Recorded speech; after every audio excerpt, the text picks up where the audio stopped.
last 10 years, what we have seen is business and IT can no longer be separated, right? Building capability, building IP is a focus area of most of the GCCs. What we are seeing is Bangalore, Hyderabad, Pune, Gurugram, and to some extent Chennai still remain the topmost preferences for GCCs. When I moved to Bangalore, we were renting, and I had moved here because I had got a job in Oracle. The landlord said, "Work hard. Next year we'll get into Infosys." So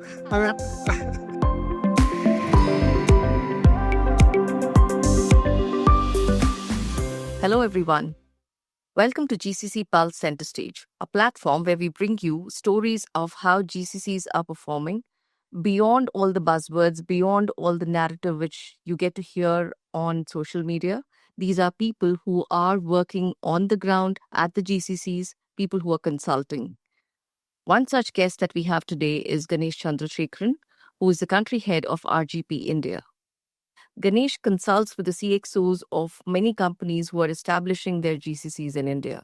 So he understands what the goals are, he understands what the challenges are, and he also has solutions that he has to offer based on experiences that he's had with multiple GCCs. There are a lot of perspectives that he shared during the conversation.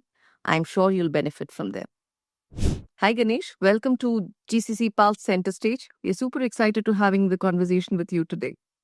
Thanks, Krishma. Good afternoon. Really good to have this conversation today. Yeah, thank you. Ganesh, now you have been involved with GCCs for quite some time now. There's a lot of conversations around how GCCs are evolving. We'll not talk about moving from offshore delivery center to a captive to becoming the value-added services, but then a more tactical question, right? What are you seeing with respect to the volumes, with respect to how they're approaching it?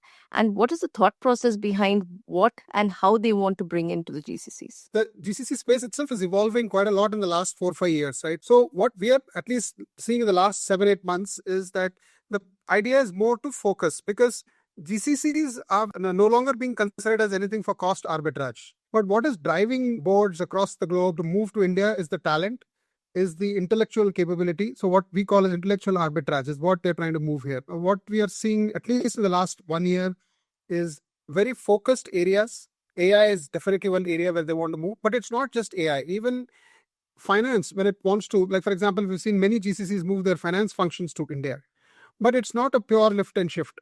They don't just want to move, and in fact, actually, they want to, relook at their processes when they're moving into the GCC. So definitely, I would say, to answer your question, it is very focused. It's no longer a big bang approach, at least in the last 1 year. And I don't think that changing too much in the coming, considering all the uncertainties that we are seeing. How do you think this space is evolving as such, and what is driving that particular conversation? So I think it's come a full spectrum, right? I mean, initially, everybody thought that we'll outsource all the work that we have, and then we'll have large SIs do all the work while we focus only on the business. The last 10 years, what we have seen is business and IT can no longer be separated, right? It's no longer possible to just keep automation out and just focus on business. They are all so much intertwined that it is not possible to have that kind of outsourcing. So definitely bringing in building capability, building IP is a focus area of most of the GCCs. They realize that they will not have the scale or the expertise to do it as compared to a large system integrator who have strong capabilities, not only in the technology space, but also in the consulting space. The final aim, I would say, is definitely to build and own the intellectual capital. But the way in which they're going is quite different. Like some of the very established GCCs are probably doing it on their own. They have the large team, so they are building these capabilities on their own. But some of the smaller ones are working with SIs, working with other consulting partners some of them are working on a build, operate, transfer kind of a model, where they want to work with them to see if they can build that capability over a period of time and then own that capability. Also, there are places where they are saying that if this is not an area that they want to build, they're looking at small startups also, rather than very established players, particularly in the AI domain, right? Because it's evolving so fast, not one company can offer all the solutions. But theme all around is to build the capability. Build the capability, build the IP. I had two main takeaways from what you just mentioned. One is that business and IT are no longer separate. They need to be an integration amongst the two. And that's what is getting clearly reflected in the way the GCCs are getting set up and the kind of talent which is getting hired. And Yes. at times, it might not be an organic growth wherein they are slowly integrating or bringing in people one by one. It could just be through acquisition so that, they can scale and therefore capitalize on the wave that everybody is currently riding on. So we spoke about how the GCCs are scaling up, whether they're going for the big bang versus focused growth. You also spoke about how the skills and talent is getting identified and how they are going about acquiring that talent. Now, the third aspect of it is, from where are they getting this talent? Do you see GCCs focused on, let's say, just a tier one, or are they also willing to explore tier two? Or are you seeing more of GCCs going for a two-city strategy, wherein they're going for, let's say, a primary could be a tier one, but they know that not all talent is available in a single location, and they're also looking at alternative locations, which might be a tier two, where they can contain attrition. They can also get skills which they can scale for the future. Maybe not immediately, but then for the future they're planning on. What are the trends that you are observing, Ganesh? I mean, to be honest, for all the discussions around tier two growth, right, tier two cities, what we are seeing is Bangalore, Hyderabad, Pune, Gurugram, and to some extent Chennai still remain the topmost preferences for GCCs. That too, for GCCs who are coming new to India, they typically don't go outside these 4-5 cities. And so even though the tier twos offer a lot of potential, right? Talent attrition is much less in tier twos than in tier ones. I still think there is some time before tier two can become the preferred location, even though it offers a lot of advantages. No, absolutely agree, Ganesh. And this is something which I have observed as well, saying that if you need talent and if you need it today, you need to go to the places where the talent exists. Yes. And today, the talent is existing in the tier one cities. So, as a natural choice, the GCCs are establishing it in the tier ones. Yes, looking at the future, saying that if I have space to groom, bring in talent for the future, they're looking Yes. at tier twos. So once the GCCs have been established, so with all the buzz that is happening, definitely there are more and more organizations, global organizations, wanting to establish their extended arm as a GCC or an India delivery center or an India center or whatever other names that they may want to call up with. But then once they have established, they realize that the honeymoon period with all the promises that were made, the goals that were set is all done for. And then the reality check hits them, right? Yeah. Not all the GCCs have been very successful. Some GCCs had to close down, they had to back out. What are the common challenges that you see GCCs facing after the initial setup has been done? Where do they struggle the most? See, when the GCCs are set up, they're set up because of the CXO level support that they get. And CXOs world over are very, very keen to have GCCs because they see the potential. My take is the challenges come in the CXO -1 and CXO -2 levels, where the actual work starts getting transitioned, starts getting done.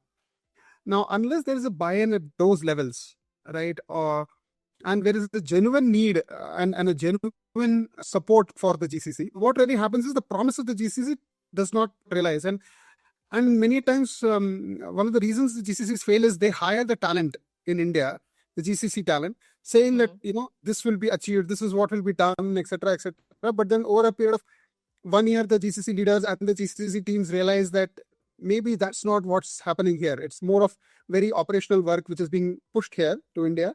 And they are not getting the chance to work on innovative tools, innovative products, etc. See, most of this talent also comes from the system integrators, right? I mean, if you look at where do GCCs hire typically, at least the top leadership and the senior manager, most of them are hired from either the system integrators from the IT side or from the big four other consulting firms for the management side, right? They expect a lot more because they're used to fast-paced projects which keep changing, which is very dynamic. And once they come to the GCC, they realize that there is not as much action happening as they were promised. There is the talent retention becomes a major issue. And that's one of the reasons why then there's the leadership flight and then there's a talent flight. And then you would find, and that's one of the reasons I think, rather than going for big bang, right, they should focus on specific areas, which has a genuine buy-in across CXO -1 and -2 also. We're going to work with this team on a regular basis. The CXO is not going to work with this team on a regular basis, right? So I think a change management and genuine buy-in is very important for a city to be successful there. No, absolutely, Ganesh. And I think an organization change management, which is happening not just at the GCC, but even at the hub level, wherein each and everybody is actually engaged in the decision making and is committed to the success of the GCC becomes then as very critical, right? Yes, So that's one absolutely. part of it. And as you mentioned, saying that attrition then becomes, if there is no such integration which is happening, there is no cultural assimilation that is happening, attrition definitely leads to another concern which happens, right? Correct. Yes. One of the other things which I have actually noticed also, Ganesh, is with respect to after their initial setup of the GCCs, many of these firms are not a known brand in the Indian market. So Yeah. many times they struggle also to get the right kind of talent to actually come and join them, right? Because they could be multi-million dollar Fortune 500 company, but then their presence or their name is not well recognized in India. And therefore, Yes. getting that talent becomes all the more difficult, right? So Yes. what have you seen GCCs adapting as strategies to overcome that challenge, overcoming that inhibition, and how are they then going and recruiting, Ganesh? Yeah, it's a very interesting question because Indians, particularly, when what we've seen talent when it gets hired, it's still the families are also involved in the hiring. It's a very different process than probably the US, right? It's not only that you should know about the company, your family and your friends The also have, society around also should society be around part. has to know because I was once like about 25 when I moved to Bangalore, we were renting and I had moved here because I got a job in Oracle. The landlord said, "Work hard, next year you'll get into Infosys." So I mean, so sometimes what happens is because the brand is very important for people around. So yes, they do face a lot of challenge, even though and they don't understand this because they think we are a multi-billion-dollar company. Why nobody is joining us? Some of the things that people are trying to work with other consulting partners. So they work on a build, operate, transfer model so that the established firms can help them recruit, set up infrastructure for them, and then maybe do it on a build, operate, transfer model. Then they also have to have their GCC leaders do a lot of marketing, right? In the sense they have to visit campuses, they have to probably be part of social media, attend events. So a GCC leader's role is also very different in these organizations than a very established GCC because there he or she has to not only run the operations, right, recruit and do all that, but also brand the company and the GCC for Indian talent. So both are being done, and but they take help. Typically, they usually start small and they take help from other consulting firms which have good brand here, and then they help in recruitment. And I see them also going to some premier colleges today, wherein, they are Yes. trying to do that. Have you seen some of those as well, saying that, they try to hire early by going to the premier colleges, creating a brand for themselves there, offering them a premium with respect to the first time hires. Do you see some of those also, Ganesh? Absolutely. I see that now quite a lot. I think they are present in most of the tier 1 campuses. The GCCs are present. For many years, companies like Unilever, etc., used to be hiring from campuses. So they already have a big brand. So the GCCs are able to leverage that. For example, Johnson & Johnson or others, even if they want to set up something here, people know that brand well because in campuses and professors know the brand very well. So it's easy to attract talent.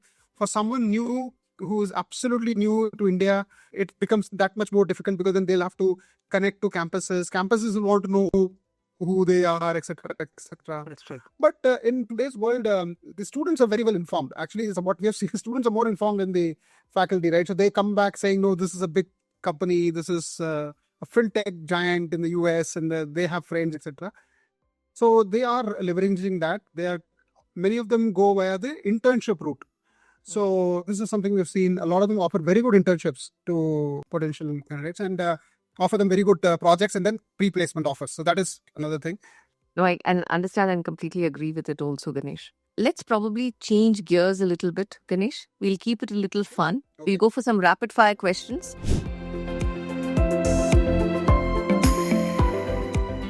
One piece of advice for a global company which is planning to set up its first GCC in India. What is it that you will give them? Start small, pick an area which has buy-in across your organization. So from your vantage point, build versus buy, which approach do you see dominating the GCCs today? Definitely build.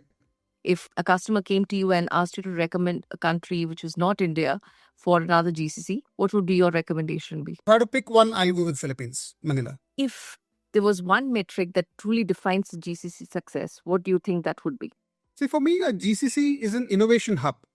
I feel it is more of how many patents are you filing. And if you could change one thing about the GCC ecosystem as it exists in India today, what would that one thing be? One thing which I would definitely change is the relationship between the GCC and the headquarters. I think it should move more towards client-vendor relationship rather than an internal organization which is trying to fulfill some needs. Wonderful, Ganesh. And I recently had a conversation with another GCC leader, somebody who leads a GCC, and he had a similar perspective about saying that, they are my stakeholders. I need to make sure that I'm convincing them about moving more work to India, right? Yes. So the GCC leaders today are feeling that, and you as a consultant is feeling. So that's probably one of the key things which GCC should focus on. Helping GCC leaders create a story to sell to their headquarters. That's one of the jobs that we do as RGP, because sometimes building that storyline of what work they might be doing some great work, but not everybody knows outside, right? So how to build that storyline, how to tell that story to clients is something that we are helping. And that's something that I think GCC leaders will really have to do more and more in the coming days. Absolutely. And as they say, it's not enough if justice is done. It needs to be seen to be done. Yes. And I think that's what you are supporting them today to make sure that the effort and the differentiator that each of the GCCs is bringing is clearly evident. Wonderful, Ganesh. And with that, we come to an end of a wonderful conversation. I'm sure you had many other perspectives which we could have continued to discuss on for hours. But then, considering the nature of our podcast, this is a limited time that we get for this conversation. Looking forward to more such conversations. Thank you for joining us today, Ganesh. Thanks a lot. Thanks a lot, Krishma. It was really great to understand your perspectives also. And your questions actually made me think more. So yeah, you're right. We could probably go on discussing more for about an hour, but maybe that's the next time. So we can have a series of such podcasts. So thank you. Thanks a lot. Or offline beyond the podcast. Offline, yeah, absolutely. Thank you. Absolutely.